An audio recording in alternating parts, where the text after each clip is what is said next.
Viewers, আসসালামু আলাইকুম। কেমন আছেন ভিউয়ার্স? অবশ্যই ভালো। শীতকালে লাল শাকটা অনেক পাওয়া যায় এবং লাল শাকটা খেতে অনেক মজা। লাল শাকের ভিতরে অনেক ভিটামিনস থাকে। লাল শাকটা খেলে আমাদের রক্তে হিমোগ্লোবিনের যে অভাবটা আছে ওটা পূরণ হয়। হিমোগ্লোবিনের চাহিদা পূরণ হয়। রক্ত স্বল্পতা থাকলে রক্ত স্বল্পতাটা দূর হয়। অ্যানিমিয়া রোগ যেটাকে বলা হয়, মানে আমরা একটু চোখে দৃষ্টি দেখি কম, চোখে দেখি কম, এটারও কাজ করে। কারণ লাল শাকটা হচ্ছে যে রেড টাইপের শাক, হ্যাঁ, রেড টাইপের ভেজিটেবল। আসুন আমরা একটা খুবই মজাদার একটা লাল শাক ভাজি আপনাদের করে দেখাবো। এই লাল শাক ভাজিটা করার জন্য আমাদের একটা আলু লাগবে। আপনি চাইলে আলুটা আরও বেশিও দিতে পারেন, চাইলে আর একটু কমও দিতে পারেন। আমি এখানে একটা আলু ইউজ করছি। আপনি চাইলে এখানে আরও আলুও দিতে পারেন। আলুটাকে একদম কুচি কুচি করে কেটে নেবেন। দেখুন আমি দেখিয়ে দিয়েছি কিভাবে কেটে নেবেন। এভাবে কেটে নেবেন। লাল শাকটাকে অনেক ভালো করে ধুয়ে নেবেন। আমি এখানে মিনিমাম 3-4 বা 5-6-7 বারের মতো ধুয়ে নিয়েছি, কারণ লাল শাকে প্রচুর বালু থাকে। এরপরে এটা আমরা সয়াবিন তেলে ভাজি করব।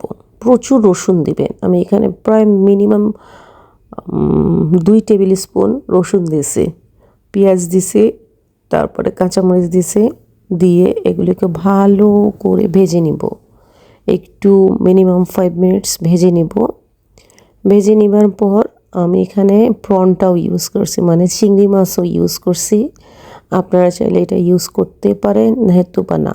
আমি একটু টেস্টের জন্য এখানে ছোট চিংড়ি মাছ থাকে না বাসায়, এখন তো ছোট চিংড়ি মাছ অনেক আছে। ওই ছোট চিংড়ি মাছটা ব্যবহার করলাম। আলু দিবেন, আলুটা দিয়ে দিবেন। আলুটা দেওয়ার পর চিংড়ি মাছটা দিবেন। চিংড়ি মাছটা দিয়ে এটাকে ভাজতে থাকবেন, ভালো করে ভেজে নেবেন। এরপর এটাকে একটু ভালো করে ভেজে নেবেন। একটু ভেজে, এখানে কোনো আমরা পানি টোটাল ইউজ করব না। 2-4 মিনিট ভেজে নেবার পর আমরা লবণটা দিয়ে দেব। লবণটা দিয়ে লাল শাকটা দিয়ে দিব। লাল শাকটা দিয়ে উল্টে পাল্টে ধীরে ধীরে নেড়ে লাল শাকটাকে আমরা কুকিং করে নেব। আপনারা দেখতে থাকুন। তবে ভিউয়ার্স, একটি কথা বলি, এই শাকটা আপনারা অবশ্যই বাসায় রান্না করে খেয়ে দেখবেন, ঠিক আছে? এই শাক ভাজিটা অনেক মজা।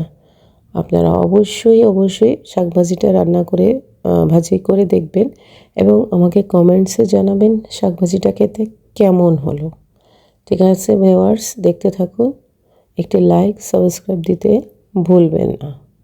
অসংখ্য ধন্যবাদ।